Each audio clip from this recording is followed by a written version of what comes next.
কৃষ্ণা। 2026 13ই মে বুধবার, জ্যৈষ্ঠ মাসের কৃষ্ণপক্ষের একাদশী, অপরা একাদশী। সকলেই এই অপরা একাদশীর ব্রত পালন করুন এবং অন্যকে পালন করার জন্য উৎসাহিত করুন। একাদশীর ব্রত পালনের ফলে ভগবানকে সন্তুষ্ট করা যায়, তাই সকলেই একাদশীর ব্রত পালন করবেন। তো একাদশীর ব্রত কিভাবে পালন করবেন? একাদশী ব্রত পালনের জন্য একাদশীর আগের দিন নিরামিষ আহার গ্রহণ করা উচিত এবং একাদশীর পরের দিনও কিন্তু নিরামিষ আহার গ্রহণ করবেন। ব্রহ্ম মুহূর্তে উঠে স্নান সেরে ভগবানকে আরতি করবেন, মঙ্গল আরতি করবেন।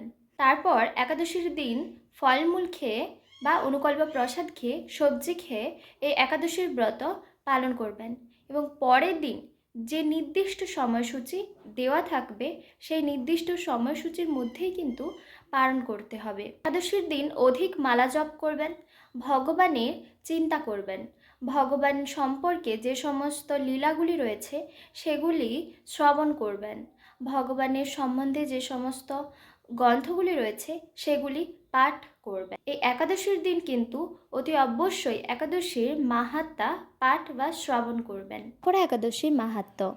মহারাজ যুধিষ্ঠির শ্রীকৃষ্ণকে বললেন, হে কৃষ্ণ, জ্যৈষ্ঠ মাসে কৃষ্ণপক্ষিয়া একাদশীর নাম কি এবং তার মাহাত্ম্যই বা কী? আমি শুনতে ইচ্ছা করি। আপনি অনুগ্রহ করে তা বর্ণনা করুন। শ্রীকৃষ্ণ বললেন, হে মহারাজ, মানুষের মঙ্গলের জন্য আপনি খুব ভালো প্রশ্ন করেছেন। বহু পুণ্য প্রদানকারী, মহাপাপ বিনাশকারী ও পুত্র দানকারী এই একাদশী অপরা নামে খ্যাত। এই ব্রত পালনকারী ব্যক্তি জগতে প্রসিদ্ধি লাভ করে। ব্রহ্মহত্যা, গোহত্যা, ভ্রূণ হত্যা, পরনিন্দা, পরস্ত্রী গমন, মিথ্যা ভাষণ প্রভৃতি গুরুতর পাপ এই ব্রত পালনে নষ্ট হয়ে যায়। যারা মিথ্যা সাক্ষ্য দান করে, ওজন বিষয়ে ছলনা করে, শাস্ত্রের মিথ্যা ব্যাখ্যা প্রদান করে, জ্যোতিষের মিথ্যা গণনা ও মিথ্যা চিকিৎসায় রত থাকে, তারা সকলেই নরক যাতনা ভোগ করে। এই সমস্ত ব্যক্তিরাও যদি এই ব্রত পালন করে তবে তারা সমস্ত পাপ থেকে মুক্ত হয়। ক্ষত্রিয় যদি স্বধর্ম ত্যাগ করে যুদ্ধক্ষেত্র থেকে পালিয়ে যায় তবে সে ঘোরতর নরকগামী হয়, কিন্তু সেও এই ব্রত পালনে মুক্ত হয়ে স্বর্গগতি লাভ করে।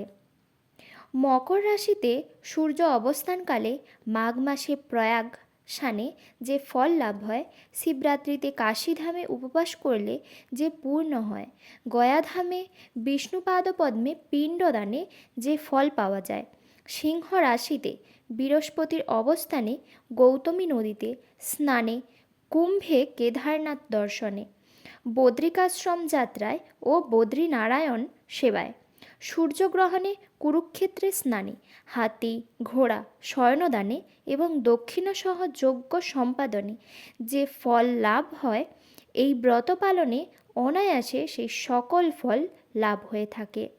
এই অপরাব্রত পাপরূপ বৃক্ষের কুঠাস্বরূপ, পাপরূপ কাষ্ঠের দাবাগ্নির মতো, পাপরূপ অন্ধকারের সূর্য সদৃশ্য এবং পাপহস্তির সিংহস্বরূপ। এই ব্রত পালন না করে যে ব্যক্তি জীবন ধারণ করে, জলে বুদবুদের মতো তাদের জন্ম মৃত্যুই কেবল সার হয়। অপরা একাদশীতে উপবাস করে বিষ্ণু পূজা করলে সর্বপাপ মুক্ত হয়ে বিষ্ণুলোকে গতি হয়। এই ব্রত কথা পাঠ ও শ্রবণ করলে সহস্র গোদানের ফল লাভ হয়। ব্রহ্মাণ্ড পুরাণে এই ব্রত মাহাত্ম্য বর্ণনা করা হয়েছে। হরে কৃষ্ণা, হরি বল। পরের দিন পালনের সময়সূচি।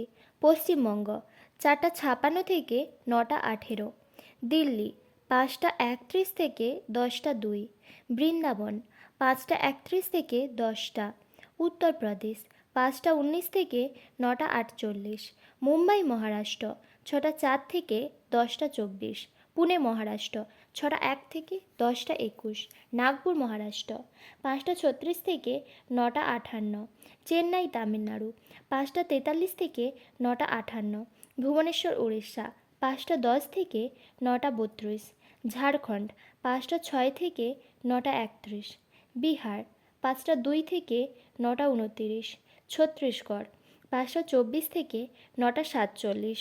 শিলং মেঘালয় 4:37 থেকে 9:05। গুয়াহাটি আসাম 4:37 থেকে 9:05। আগরতলা ত্রিপুরা 4:43 থেকে 9:08। মিজোরাম 4:37 থেকে 9:02। মণিপুর 4:30 থেকে 8:57। অরুণাচল প্রদেশ 4:29 থেকে 8:58। সিকিম 4:47 থেকে 9:17।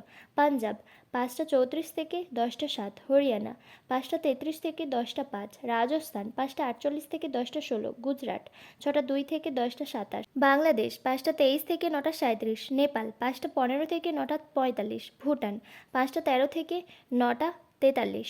মালদ্বীপ 5:53 থেকে 10টা। পাকিস্তান 5:07 থেকে 9:45।